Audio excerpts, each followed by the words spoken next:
Chapter 6. Flying Bears. The cubs whimpered louder. They want to go to her, but they're afraid of the ice, whispered Jack. Annie petted the cubs. Don't be afraid, she told them. You'll get back to your mother. The big polar bear growled. She paced back and forth, sniffing the air.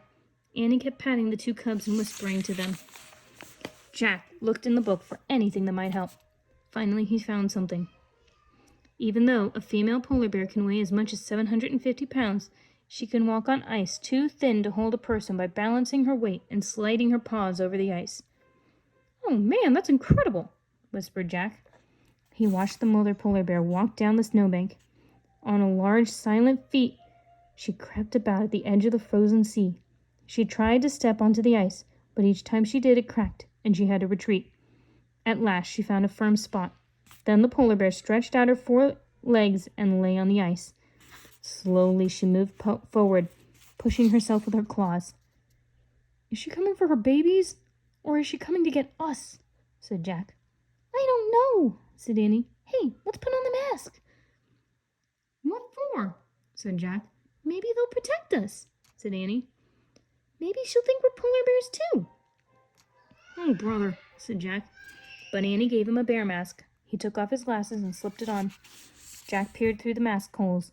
It was hard to see the huge white bear sliding over the frozen sea. He squinted. That helped. The polar bear looked at her cubs and let out a deep moan. The two little bears carefully went to their mother. She licked the cubs and touched her nose against each of theirs. Then they crawled onto her back. They're safe now. Even if the mother breaks through the ice, she can swim with them to the shore. Yeah, I just wish she wouldn't leave us behind, said Annie. The mother bear slowly turned her body around.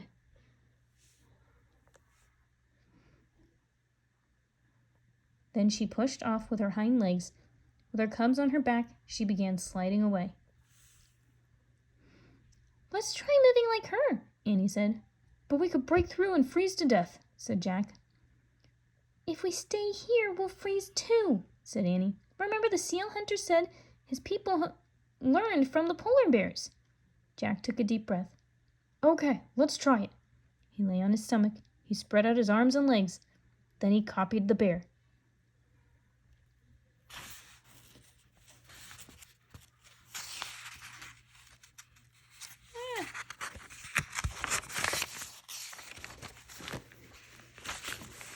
He pressed his mittens against the ice and pushed off, sliding his feet. Amazingly, there were no cracking sounds. Grrr, he growled, and he pushed off again. Jack heard Annie sliding behind him. He kept going. He pushed and slid. He pushed again and slid again.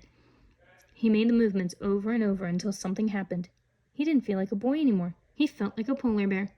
Then Jack felt something even stranger. He felt like a flying polar bear. Jack swirled along as if his arms and legs were giant wings and the moonlit sea ice were glassy sky. He remembered what the seal hunter had said. Polar bears can fly.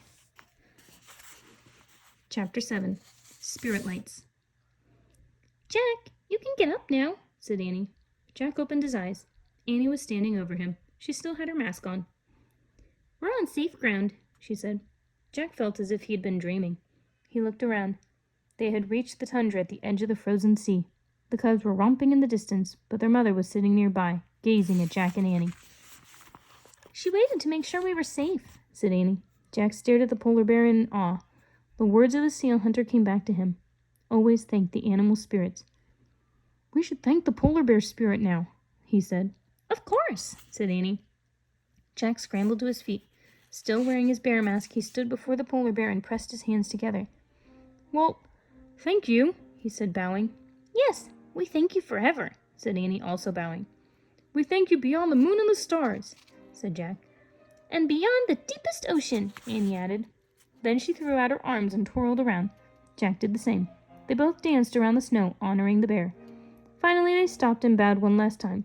When they looked up, the polar bear rose up on her hind legs. She was twice as tall as Jack. She lowered her huge head as if she were bowing back to them. At that moment, the sky exploded. The night became a giant swirl of red, green, and purple lights. It looked like a genie coming out of a magic lamp. The sight took Jack's breath away. He stared in wonder as the dazzling lights lit the tundra. "Is it the polar bear spirit?" Annie asked in a hushed voice. As far as Jack could see, the sky and snow shimmered. Even the bear's fur shimmered in the strange light. "No, it's not a spirit," said Jack. "There's got to be a scientific reason. I'll find out." Shaking, he reached into his backpack and pulled out the Arctic book. He took off his bear mask and put on his glasses. By the greenish glow, Jack found a picture of the skylights. The picture didn't come close to the real thing. He read aloud, "One of the most amazing sights in the Arctic is the northern lights. The swirl of light is caused by electrically charged particles from the sun striking the atoms and molecules in the Earth's atmosphere." "See?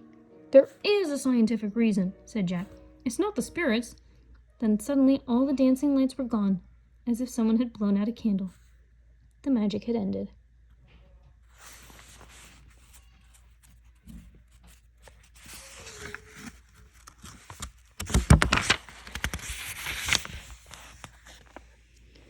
Chapter 8. Brittle Salt.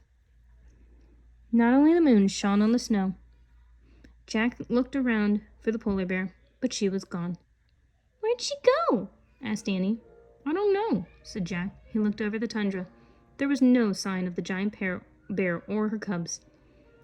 "Maybe she's not interested in scientific reasons," Jack said. Annie sighed. She took off her bear mask and handed it to Jack. He put both their masks in his pack. "Now what?" asked Annie. They looked around. The vast fields of snow ended in darkness. Jack had no idea where they were. He shrugged. "I guess we just have to walk and hope for the best." "Wait, listen," said Annie. From the distance came howling noises. They grew louder and louder. "Yay, we don't have to wait long," said Annie. "The huskies are coming." Howling filled the night as the dog sled came into view. The seal hunter was running beside it. "We're here! Over here!" called Jack. He ran toward the sled. Annie followed. "I was afraid you were lost," said the seal hunter. "We were," said Annie, "and we got stuck on thin ice, too, but a polar bear helped us." "Yeah," said Jack, "and we wore your masks, and they made us feel like bears." "Yeah, the masks made us brave," said Annie. She caught her breath. "Oh, man, wait," said Jack. Annie's words sounded familiar. He took out his notebook and read Morgan's riddle. "I cover what's real and hide what's true, but sometimes I bring out the courage in you. What am I?" "A mask," Jack and Annie said together. The seal hunter smiled. "You knew," said Annie. "It was for you to discover," said the seal hunter. "Not me." Jack pulled the bear masks out of his backpack. "Here, thanks a lot." The hunter took the masks and put them inside his parka. "We can go home now," said Jack. "Do you mind taking us back to the tree house?" said Annie. The seal hunter shook his head. "Climb on," he said. Jack and Annie climbed onto the dog sled. "Mush," said the seal hunter. "Mush," said Annie. "Mush," said Jack. Snow began to fall as they took off across the dark ice. Chapter 9. Oh no, one more.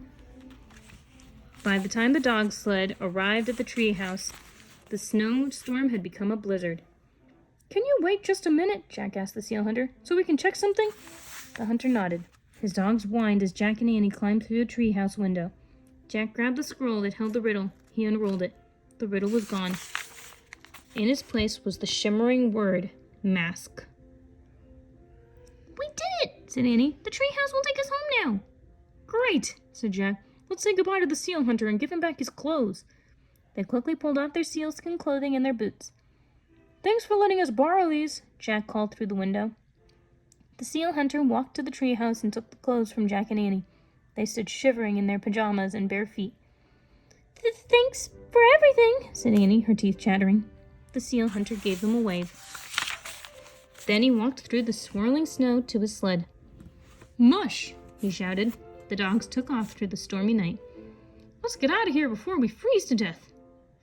Annie grabbed the Pennsylvania book that always took them home. She pointed to the picture of the Frog Creek woods. "I wish we could go there," she said. They waited for the treehouse to start spinning. Nothing happened. Jack shivered. "I wish we could go there," Annie said again. Again, nothing happened. What's going on? Said Jack. He looked around the treehouse. The 4 scrolls with the solved riddle answers were in the corner. Then he saw it. A 5th scroll. Where did that come from? He said. Jack grabbed it and unrolled it. On it were the words, look at the letters, the first, not the rest. Discover the place that you love the best.